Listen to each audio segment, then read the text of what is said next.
She had no rest, no soft landing. She was thrown into the fire and still led the league in assists. Paige is entering a league that Caitlin rebuilt, and somehow the media is already making excuses. It doesn't stop there. Some outlets even tried to frame Caitlin's fan base as toxic and problematic, claiming only one group is responsible for hate and harassment. We know Natalie Esquire, a serial hater when it comes to the Caitlin Clark fan base. She's pretty much a driving force behind a lot of the drama that take place in the media. You have other people like Sabria Whitaker. You have so many people out there, and people like this, the committee, which is, a group of really, really strong women's basketball fans on Twitter, they have influence. Came out very slow, very lethargic, very stuck in the mud, very dragging ass, didn't have energy to them, didn't have flow to them. Their offense was broken, their defense was scattered, the arena was silent. All 12,000 fans stunned, watching a team with no rhythm, no energy, no Clark. Stephanie White seemed frustrated. We were down 15, Stephanie White called the timeout, and she must have stuck her foot up her team's ass and said, you see this arena? You see all these fans that came to watch you guys? 12,461 people. They didn't come to watch you guys bullshit. They didn't come to watch you guys drag ass. Let's play some defense and let's get it together offensively. But what came next flipped the game, and maybe the entire season, upside down. Because when Mystics rookie Kiki Iriafen tried to bully Sophie Cunningham with a full-body slam, she didn't break her. She woke her up. Hunter hits the floor, no whistle. Shot too strong there from Olsen. Cunningham pulled it down. Here's that feistiness. Debbie, this is a preseason game, and I know it wasn't announced that Caitlin Clark wouldn't play until right before. This is a preseason game where Clark is not available, and yet you probably have 10,000 people here and a real home court advantage. Sophie hit the ground hard, but got up even harder. She didn't just shrug it off, she clapped back. But no doubt about it, the Indiana Fever have another star. Meanwhile, the media wants us to believe Paige Beckers led the nation in assists. But the receipts tell a different story. She wasn't even top 10. In fact, in her most recent full season, she ranked 63rd. That's not elite. That's not even close. A reputable basketball publication in Bleacher Report stating that Paige Beckers led the nation in assists twice in her college career. She has been top 15 once. She was 63rd last year when she led the nation assists. Georgia Amore, who had more assists than Paige, did not lead the nation assists as well. It is literally the media just lying. They are literally just lying. Even Georgia Amore, who had more assists, was never credited as leading the nation. Why? Because the media needs Paige to be Caitlin's equal. But the numbers don't support that. That one moment exposed everything. You know like Paige Buchers? No, she's okay. I didn't see her playing the women's NBA, so. She just got drafted, #1, Dallas.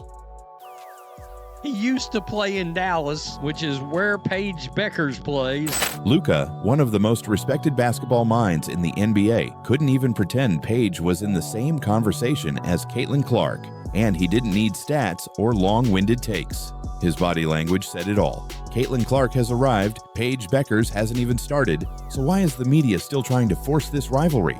Let's be clear, Caitlin Clark isn't just good, she's a phenomenon. She led the NCAA in assists twice. Lexie Hull turned into a defensive machine. I was also really impressed with Lexie Hull. She had 4 steals in this game. She had 5 rebounds, 4 assists. She had 13 points. Look, if you're going to have Lexie Hull and Sophie Cunningham as the enforcer type, energizing players, the Indiana Fever are about to be unstoppable. And the whole team sent a message loud and clear.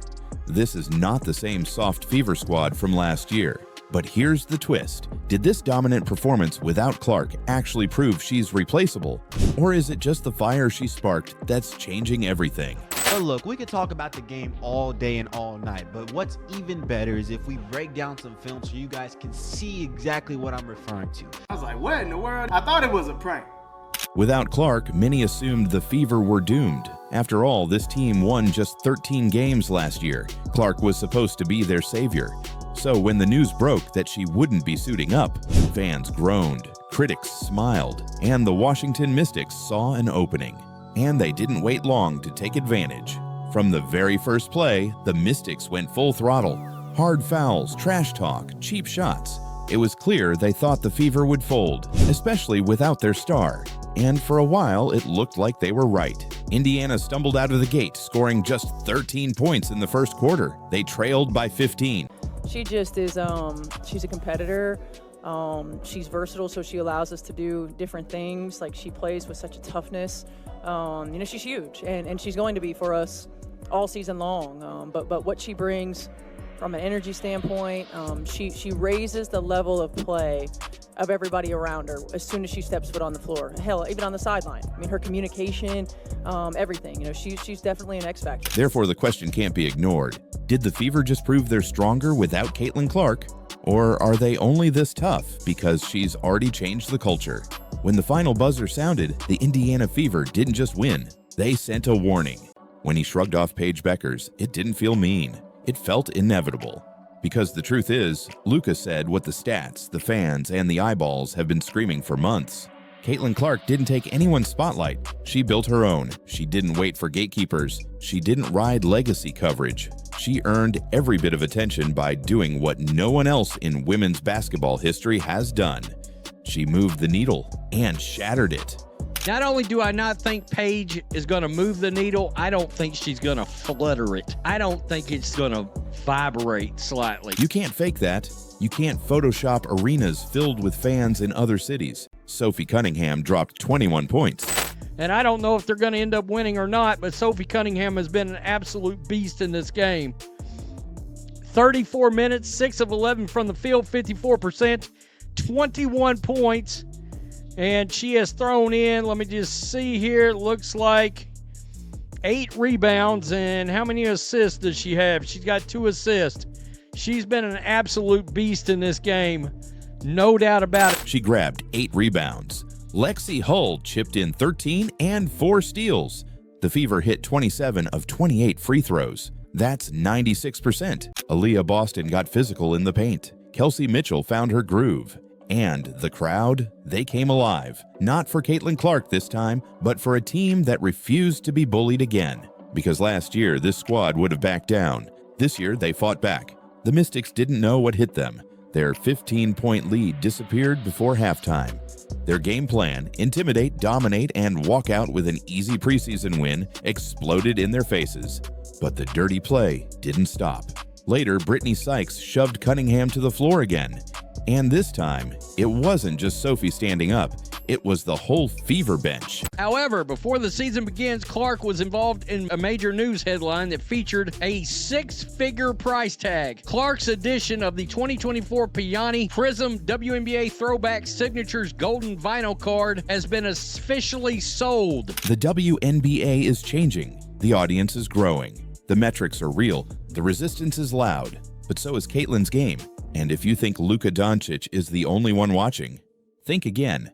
Because the league, the fans, and the future already know who's leading the next chapter. It's not the player the media told you to love. It's the one who made you watch. But here's what no one expected. They didn't collapse. They fought back. And they won. The Fever didn't just survive without Caitlin Clark. They thrived. Cunningham dropped 21 points after getting slammed to the floor. Man, what about Sophie Cunningham? I mean, she was getting to the free throw line. She was hitting timely shots. She was getting rebounds. She was playing defense, getting on the ground. She was playing with effort and energy, getting into the other team's face. I mean, she was doing a whole lot, and she is the biggest reason why the Indiana Fever won this game. She was easily the best player on the court. And immediately the vets are telling the so obviously Dolson's there waving at Fever. This wasn't just about Cunningham. It wasn't just about Clark. It was about the new Indiana Fever, a team that has officially stopped asking for respect and started taking it. So what happens now? Clark's return is looming. She's expected to rejoin the lineup soon, refreshed, healthy, and ready.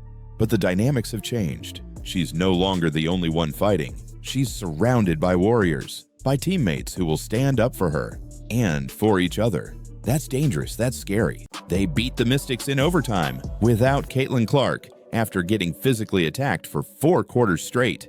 And the WNBA took notice. But let's not forget how we got here. Just last season, Indiana was the league's punching bag.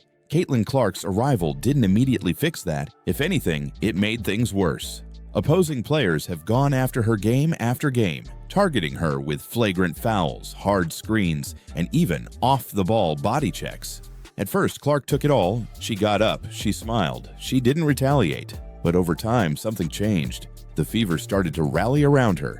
The Indiana Fever just played their first preseason game without Caitlin Clark, and I have to say, I was thoroughly impressed with this new look Fever team. They didn't have their point guard and best player in this game, so these players had to come together and spontaneously on the spot figure out a way to win this game, and they did it. And the fact that they were able to do that tells me a whole lot about this team. But here's what no one expected.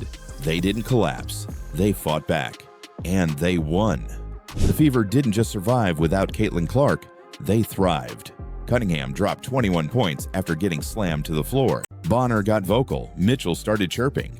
And when Sophie Cunningham joined the squad in that off-season trade, it was game over for the soft label. Therefore, when Clark sat out against the Mystics, the team didn't panic.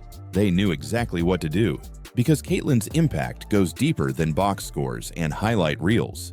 She's not just scoring 20 points a night, she's reshaping the identity of the franchise. When Kiki Iriafen body-slammed Sophie Cunningham, that wasn't just a foul, it was a challenge. And the Fever answered, not with tears or complaints, but with defense, free throws, and fire. Sophie Cunningham is taking a beating this game.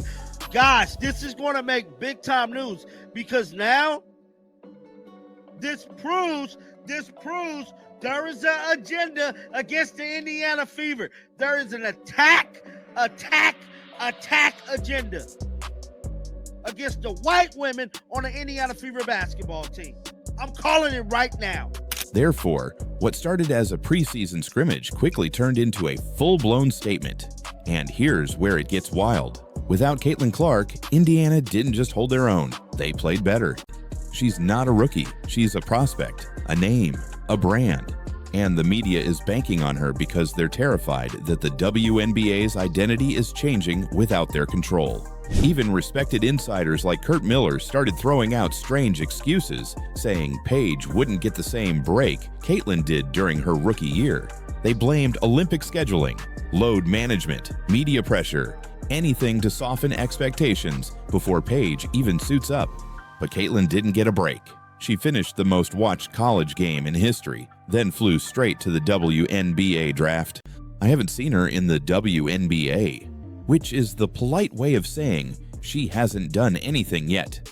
But Caitlin has, and she's only getting started. That's why this matters, because the moment Luka made his pick, he didn't just validate Clark's greatness, he exposed the fear behind the media's narrative.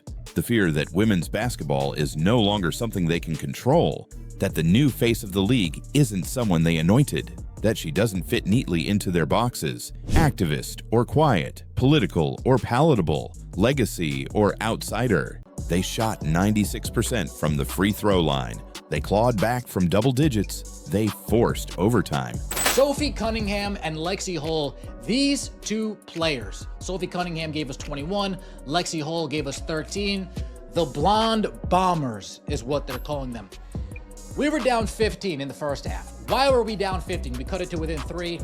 And in OT, Sophie Cunningham took over. She delivered the knockout blow, literally and figuratively.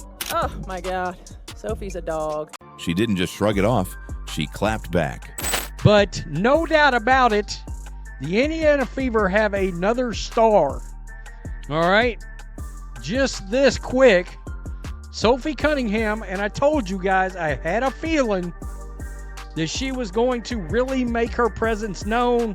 On the court and on the scoreboard, that flagrant foul flipped a switch. Suddenly, Sophie went from quiet contributor to full-blown enforcer. She started torching the Mystics from every angle. So we have to watch this rookie class around the league about load management. It's not just our rookies. We're all going to be tuned in to load management, especially these rookies that played long into their collegiate season. I didn't really see any of the benefit that Caitlin Clark got coming into the season. Because the truth is, Caitlin Clark's rise has broken the old rules. Before Caitlin, the WNBA was a tight-knit circle, small audiences, predictable coverage, media gatekeepers who decided who got the spotlight and who didn't. Dawn Staley flew 2 members of the committee to South Carolina's opening game in Paris, okay? So they're calling old guard WNBA fans the committee. These are the same people that is pushing race narratives. These are the same people that is bashing Caitlin Clark. These are the people she's talking about. But the truth is obvious. The media is scared because Caitlin Clark didn't come through the system. She didn't wait for permission. She became the biggest star in women's basketball on her terms. It's not that, it's that. Well, you see Sophie Cunningham kind of hold the Sykes' arm, but Sykes is going to claim she was holding me. I would say we're going to learn that Sophie isn't always innocent, but... Teammates swarmed in. Veteran forward DeWanna Bonner got in Sykes' face. The Fever had drawn a line. You hit one of us, you hit all of us. She completely threw Sophie Cunningham. You can't fabricate record-breaking trading card sales, primetime ratings, or MVP chants in visiting arenas. Caitlin Clark turned the WNBA into must-watch TV. She turned sports blogs into battlegrounds. She turned casual fans into loyal viewers. And she did it in less than a year. A lot of Caitlin Clark fans, and so many of them are not white. It's just insulting to assume that that's the case to the people that aren't white, to the Black Americans that do love Caitlin Clark.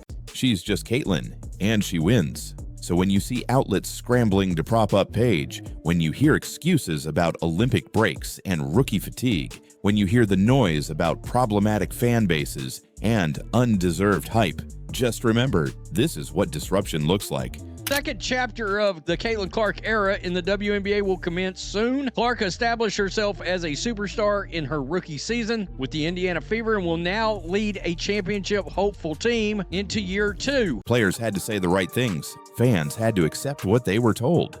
Then Caitlin Clark came along, and none of that mattered anymore. She broke viewership records. She sold out arenas in cities she didn't even live in. She moved more merchandise than entire franchises. And most importantly, she did it without asking for permission. That's where the panic started. The old guard, including some loud voices in WNBA media, didn't know how to handle her. So instead of embracing the growth, they tried to discredit it. Sophie Cunningham just got body slammed, and the entire WNBA felt the aftershock. With Caitlin Clark out, the Indiana Fever faced brutal fouls, cheap shots, and one of the dirtiest games we've seen this season.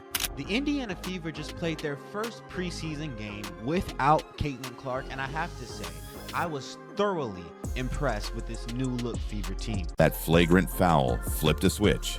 Suddenly, Sophie went from quiet contributor to full-blown enforcer. She started torching the Mystics from every angle, jumpers, drives, threes, and she wasn't alone.